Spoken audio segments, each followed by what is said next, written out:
നമുക്കറിയാം ബ്രസ്റ്റിലൊരു മുഴ. ഇത് മാത്രമല്ല രോഗലക്ഷണം.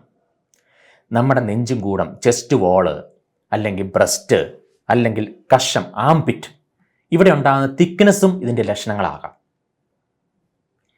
ഇനി അതുപോലെ തന്നെ ബ്രസ്റ്റിൻ്റെ തൊലിപ്പുറത്ത്, സ്കിന്നിൻ്റെ പുറത്തുണ്ടാകുന്ന ചേഞ്ചുകൾ, ഒരു കളർ ചേഞ്ച് വന്നാൽ മതി, ഒരു റെഡ് കളർ ഉണ്ടായാൽ മതി.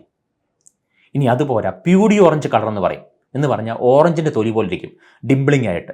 ഇങ്ങനെ വന്നാൽ അതും ഇതിൻ്റെ രോഗലക്ഷണങ്ങളാകാം. ഇനി മുലക്കണ്ണിൽ നിന്നുണ്ടാകുന്ന ഡിസ്ചാർജുകൾ, എസ്പെഷ്യലി ബ്ലഡ് സ്റ്റെയിൻ ഡിസ്ചാർജ്.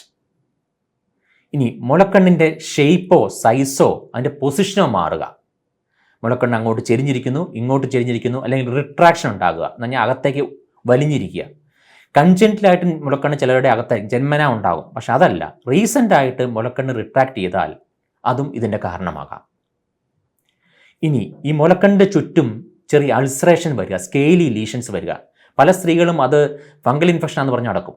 അതും ഇത് ഒരുതരം ക്യാൻസറാണ്, പേജസ് ഡിസീസ് എന്ന് പറയും. ബ്രസ്റ്റിൻ്റെ ക്യാൻസറിൻ്റെ ടൈപ്പാണ്. ഇനി ഇതൊന്നുമല്ലാതെ നമ്മുടെ പഴയ ബ്രസ്റ്റിൻ്റെ സൈസിനോ ഷേപ്പിനോ ഫീലിനോ വ്യത്യാസം വന്നാൽ അതും ഇതിൻ്റെ രോഗലക്ഷണങ്ങളാകാം. നമ്മൾ മാറിലൊരു മുഴയാണെന്ന് പറഞ്ഞ് നടക്കരുത്. ഇതെല്ലാം ഈ ബ്രസ്റ്റ് ക്യാൻസറിൻ്റെ ലക്ഷണങ്ങളാണ്.